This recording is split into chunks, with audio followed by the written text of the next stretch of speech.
प्यारे भैया बहनों, आज की कक्षा में आपका स्वागत है। पिछली कक्षा में हमने आपको सारणिक के बारे में समझाया था और उसका विस्तार करना बताया था। आज की कक्षा में हम आपको ये बताने जा रहे हैं कि सारणिक के अनुप्रयोग क्या हैं, ये किस किस में प्रयोग आता है। सारणिक त्रिभुज का क्षेत्रफल ज्ञात करने में प्रयोग आता है। तीन बिंदु संरेख हों तब उसको निकालने में काम आता है और व्युत्क्रम भी निकालने के काम आता है। उपसारणिक और इत्यादि के बारे में हम आपको समझाएंगे, तो आप हमारी वीडियो ध्यान से देखते रहिए और इसको सब्सक्राइब करते रहिए। आज हम आपको त्रिभुज का क्षेत्रफल, उपसारणिक और सहखंड के बारे में बताने जा रहे हैं। आइए हम आपको समझाते हैं त्रिभुज का क्षेत्रफल सारणिक के द्वारा कैसे निकाला जाता है। माना किसी त्रिभुज के तीनों शीर्षों के निर्देशांक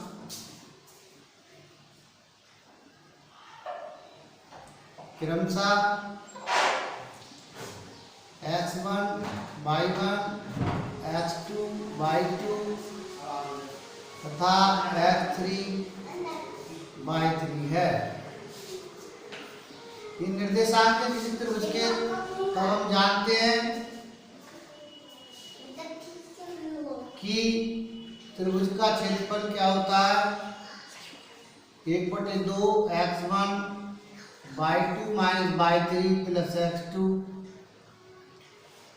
y3 minus y1 plus x3 y1 minus y2। अब यदि इसे सारणिक के रूप में लिखना चाहेंगे तो हम इसे x1 y1 x2 y2 x3 y3 1 1 1 इस रूप में हम इसको वर्ग इकाई होता है इसका क्षेत्रफल, तो हम इसको सारणिक के रूप में इस प्रकार लिख सकते हैं। डेल्टा बराबर 1/2 x1 y1 x2 y2 x3 y3 और 1 1 1।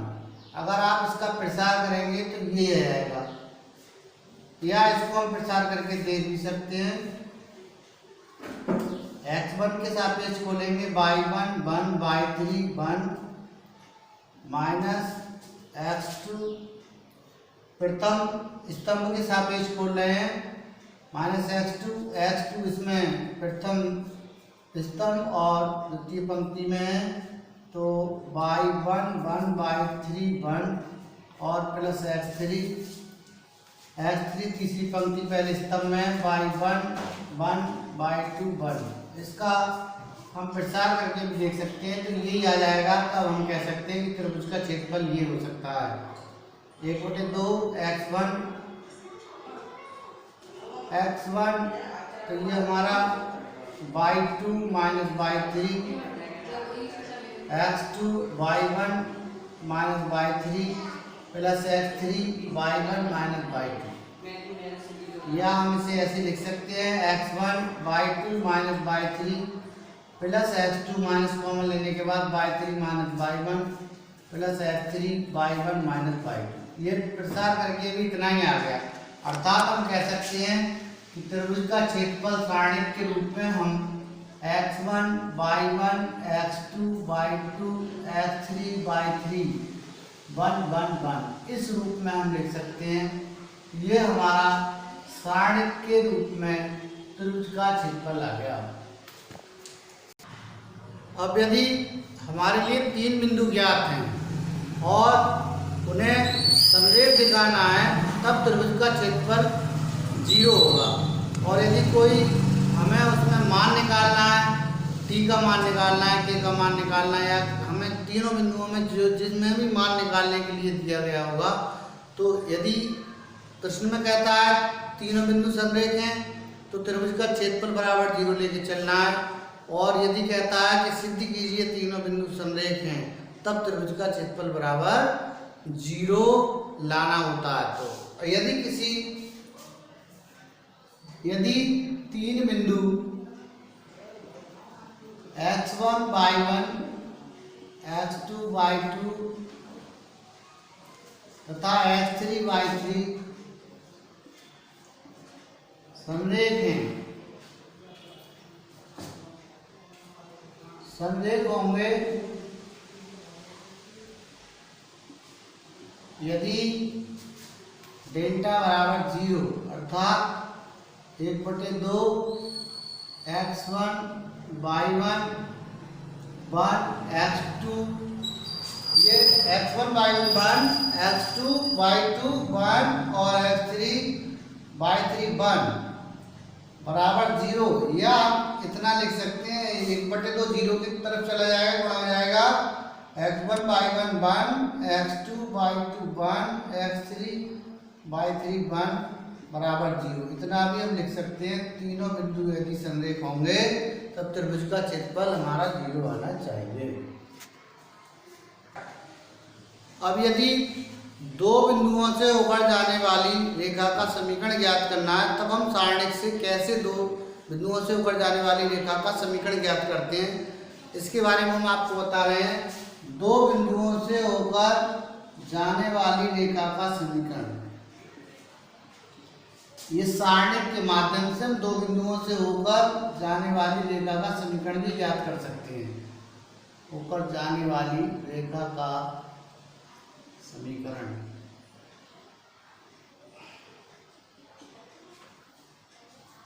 यदि दो बिंदु A x1 y1 तथा B x2 y2 दिए हों,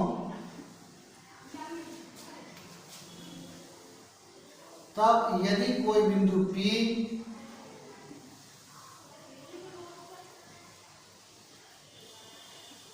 रेखा AB पर स्थित है,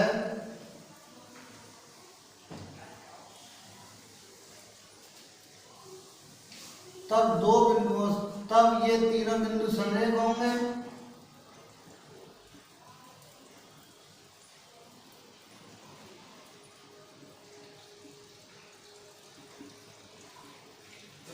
तब दो बिंदुओं से होकर जाने वाली रेखा का समीकरण हम निम्न प्रकार ज्ञात कर सकते हैं।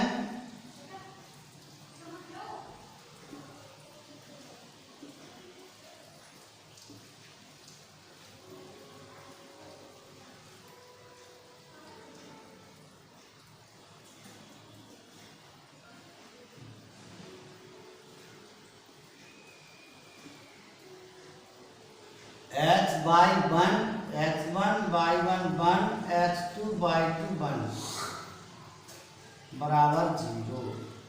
ये हमारी दो बिंदुओं से होकर जाने वाली रेखा का समीकरण इस सारणिक के माध्यम से ज्ञात किया जा सकता है। अब हम आपको किसी सारणिक के उपसारणिक कैसे ज्ञात की जाती हैं या सहखंड कैसे ज्ञात की जाती हैं, उसके बारे में आपको बताने जा रहे हैं। इसको ध्यान से समझिए और जब सवाल आए तो उनको बहुत ध्यान से उपसारणिक और सहखंड निकालने की विधि जो हम बता रहे हैं उनको बहुत ध्यान से समझिए और निकालिए सवालों में। ये कैसे निकलते हैं हम आपको बता रहे हैं। उपसारणिक किसी वर्ग आव्यूह के किसी अवयव से होकर जाने वाली पंक्ति और स्तंभ को छोड़कर जो शेष अवयव रह जाते हैं वो उसके उपसारणिक कहलाते हैं। जैसे ये हमने कोई एक वर्ग आव्यूह ले लिया है। वर्ग आव्यूह का मतलब 3x3 2x2 4x4, जितनी पंक्ति उतने स्तंभ हो वो आव्यूह वर्ग आव्यूह कहलाती है। तो ये 3x3 का वर्ग आव्यूह है। अब हमने A11 का उपसारणिक ले लिया।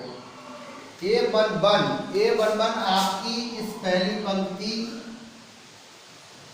और पहले स्तंभ को छोड़कर, अभी हमने आपको परिभाषा बताई कि किसी अवयव से होकर जाने वाली पंक्ति और स्तंभ को छोड़ने पर शेष वर्ग आव्यूह के सारणिक को उपसारणिक कहते हैं। तो A11 का और उपसारणिक देखना है हमें, तो ये चार अवयव बचेंगे। ये पहली पंक्ति और पहला स्तंभ छुपा लेंगे।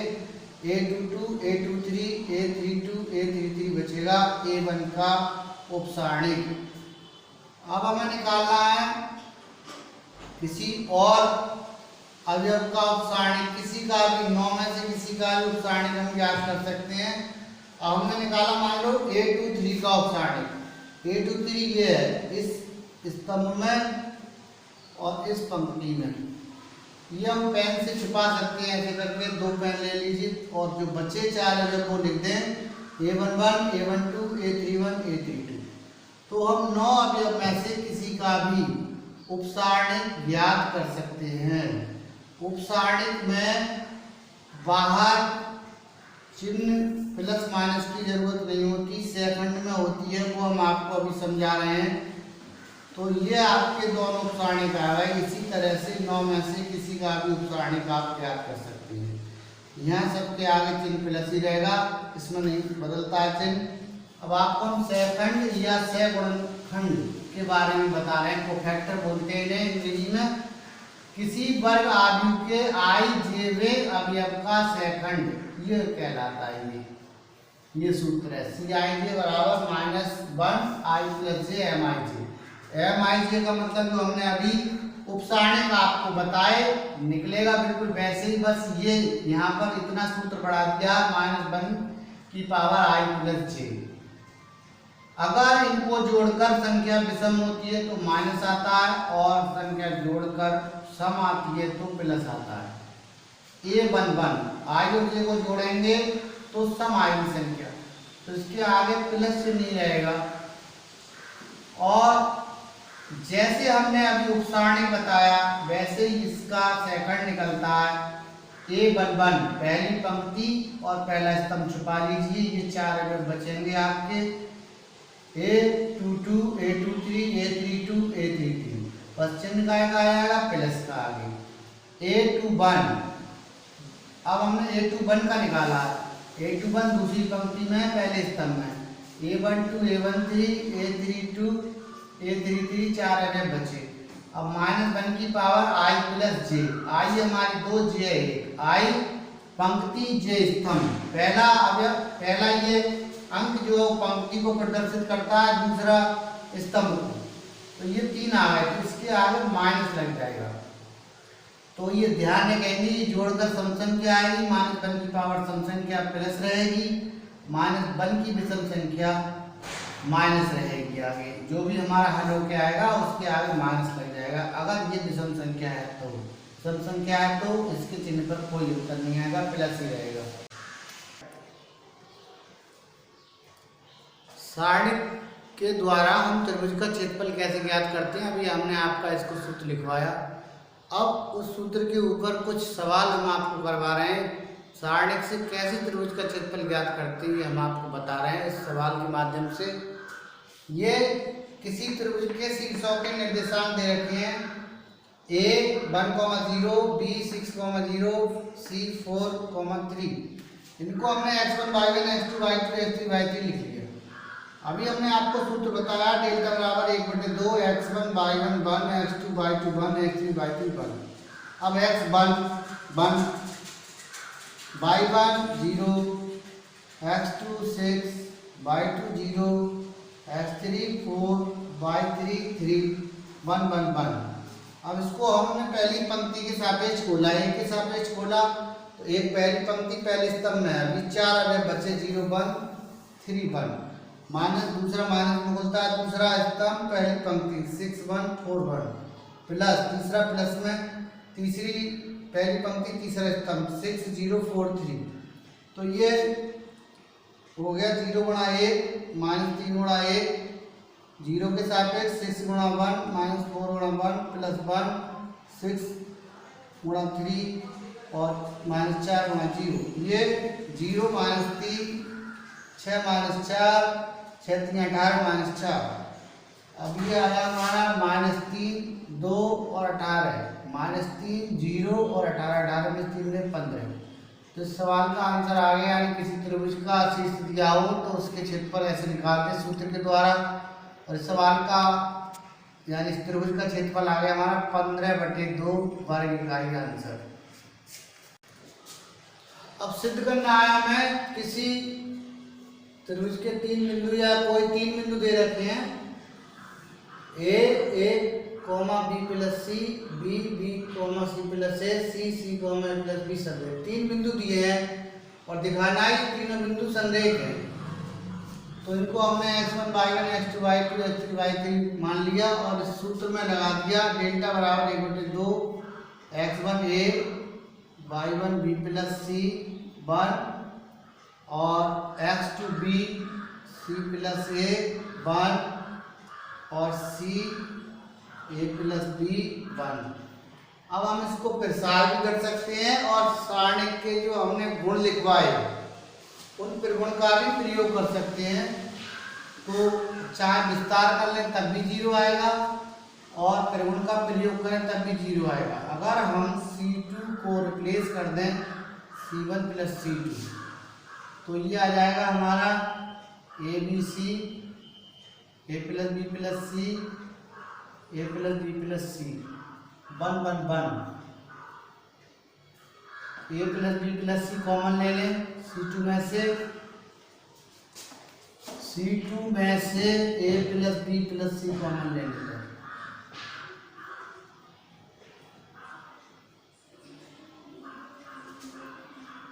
1/2 A plus B plus C A B C 1 1 1 1 1 delta बराबर 1/2 A plus B plus C गुणा 0 डेल्टा बराबर 0, क्योंकि इसमें C1 व C2 व C3 के पद सर्वसम है।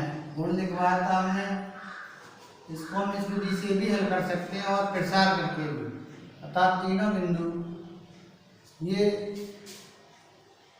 बिंदु संरेख होंगे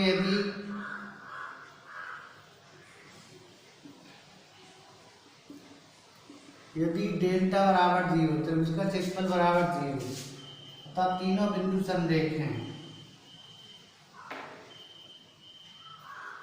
हैंस प्रूव्ड।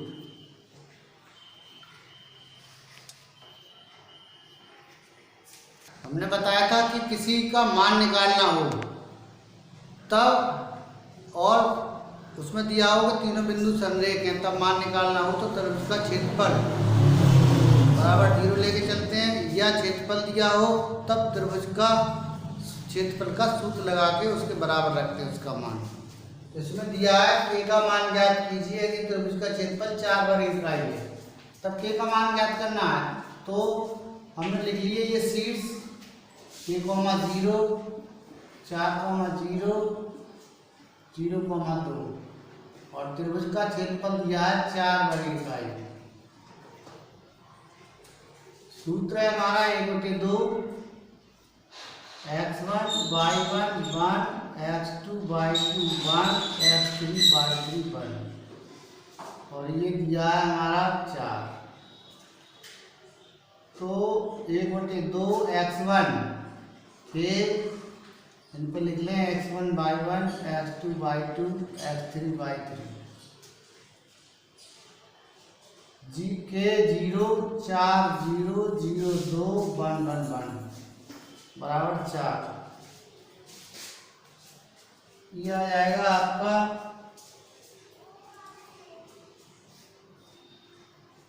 इसको मॉड x प्लस माइनस 4 ले सकते हैं के 0 1 4 0 1 0 2 1 बराबर प्लस माइनस 8 2 की गुणा इधर होगी 4 की तरफ।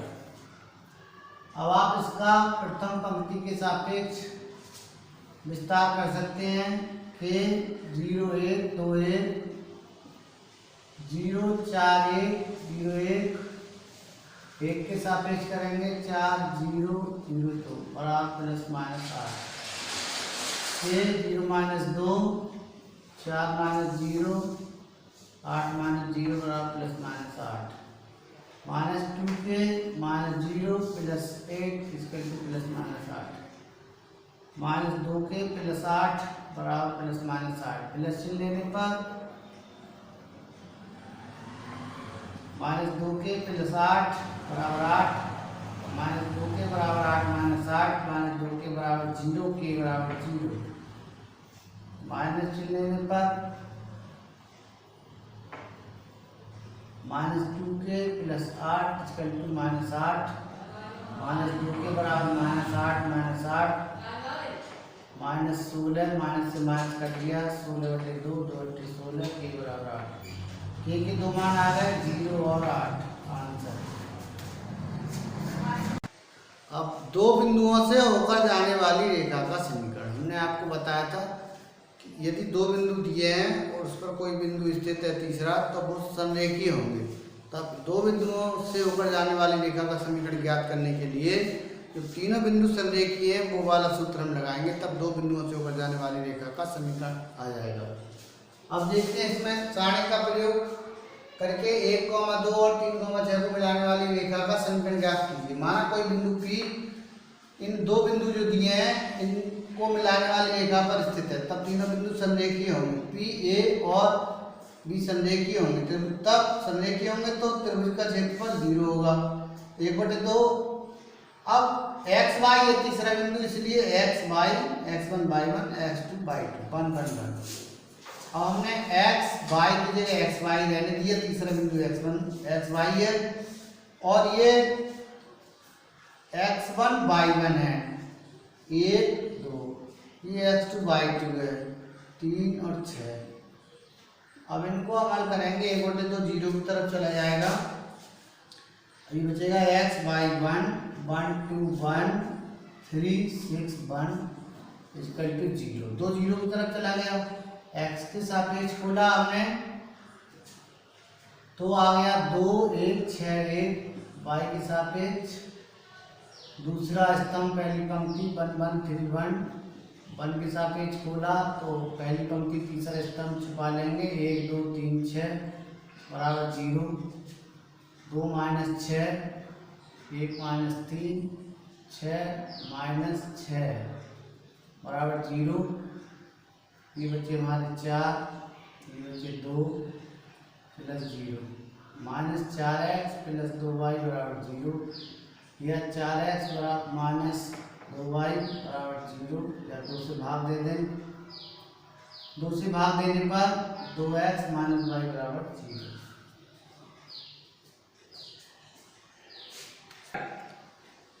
अब हम उपसारणिक और सहखंड कैसे ज्ञात किए जाते हैं किसी सारणिक के, वो हम ज्ञात करने जा रहे हैं। अब आप इनको ध्यान से देखिए, देखते हैं 2x2 की ये सारणिक है, इसके उपसारणिक हमने बताए थे जिस अवयव से होकर पंक्ति और स्तंभ जाए उसको छोड़कर शेष जो अवयव बचते हैं वो उपसारणिक कहलाते हैं। अब पहला है हमारा ये अवयव है 2, ये पहली पंक्ति पहले स्तंभ से होकर जा रहा है 3 बचा। ऐसे ही दूसरा है अवयव, ये पहली पंक्ति दूसरे स्तंभ से जा रहा है 0 बचा। दूसरी पंक्ति का पहला अवयव इस पहले स्तंभ दूसरी पंक्ति से जा रहा है -4, और चौथा अवयव 3 जो है वो दूसरे स्तंभ और दूसरी पंक्ति से जा रहा है तो 2। ये इसके उपसारणिक हो गए। सहखंड में हमने बताया था -1 i + j, ये a i j हैं तो 1 1 m 1 1 की गुणा इससे हो जाएगी, तो ये 3 आया है, 3 आया है ये, तो इससे 1 1 है, -1 की पावर तो हो जाएगी, सम संख्या हो जाएगी, प्लस ही रहेगा, तो ये हो जाएगा आपका 1 × 3, 1 × 3 बराबर 3। a12 -1 की पावर 1 + 2, तो ये आ गया -1 वो 0 बराबर 0। ये आ गया हमारा -21 a21 -1 की पावर 2 + 1 m21, ये हमारा -4, तो ये हो जाएगा -1 × -4 बराबर 4। a22 -1 की पावर 2 + 2 m22 2 है और ये सम संख्या हो जाएगी 1 × 2 बराबर 2। ये हमारा आंसर आ गया, ये हो गया सहखंड, ये हो गया उपसारणिक। अब 3/3 का देखते हैं। ये पहला अवयव है, ये पहली पंक्ति पहले स्तंभ में, ये 4 बचेंगे, तो 5 × 10 -+ 1 11 हो गया। m12 पहली पंक्ति दूसरा स्तंभ 3 - 1 0 2, ये हो गया 3 दूनी 6 और +0, इसकी गुणा 0 हो जाएगी 6। m13 पहली पंक्ति तीसरा स्तंभ 3 5 0 1, 1 हम 3 0 तो 5 की 0। m21 दूसरी पंक्ति पहला स्तंभ 0 4 1 2, तो इसकी 0 हो जाएगी गुणा, इसकी -4। M22 दूसरी पंक्ति दूसरा स्तंभ 1 4 0 2, तो 2 एकम 2 और 0 2 हो गया। M23 दूसरी पंक्ति तीसरा स्तंभ 1 0 0 1, तो ये हो गया हमारा 1 एकम 1 -0 1 3 1 तीसरी पंक्ति पहला स्तंभ 0 4 5 -1, इसकी गुणा 0 -20 बराबर -20, तीसरी पंक्ति दूसरा स्तंभ 1 4 3 -1 -1 और -12 बराबर -13, तीसरी पंक्ति तीसरा स्तंभ 1 0 3 5, तो हो जाएगा 5 × 5 -0 बराबर 5। अब सेकंड में बिल्कुल वैसे ये सम संख्या हो जाएगी, प्लस की गुणा M11 से हो जाएगी, ये माइनस हो जाएगा M12 से हो जाएगी। ये हम निकाल चुके हैं, M1 M2 M3 सारे निकाल चुके हैं। उनके आगे ये सम संख्या होगी तो प्लस की 1 से गुणा होगी, सम संख्या होगी तो -1 से गुणा हो जाएगी, और वो सभी संख्या आ जाएंगी जो M1 M2 M3 थी, लेकिन चिन्ह इनके अनुसार परिवर्तित होगा।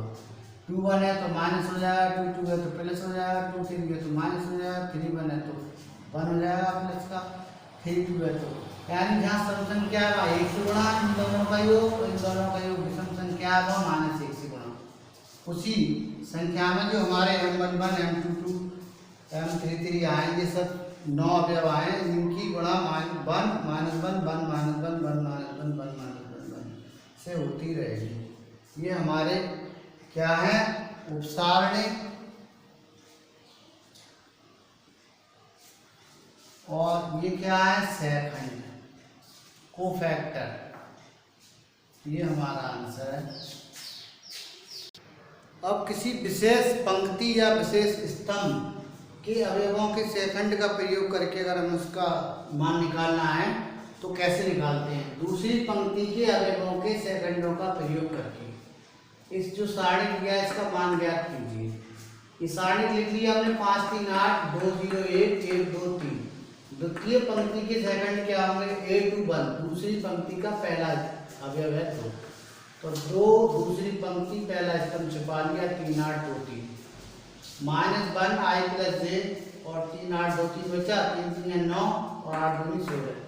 ये विषम संख्या माइनस आएगा 1 गुणा -7 बराबर 7 प्लस के।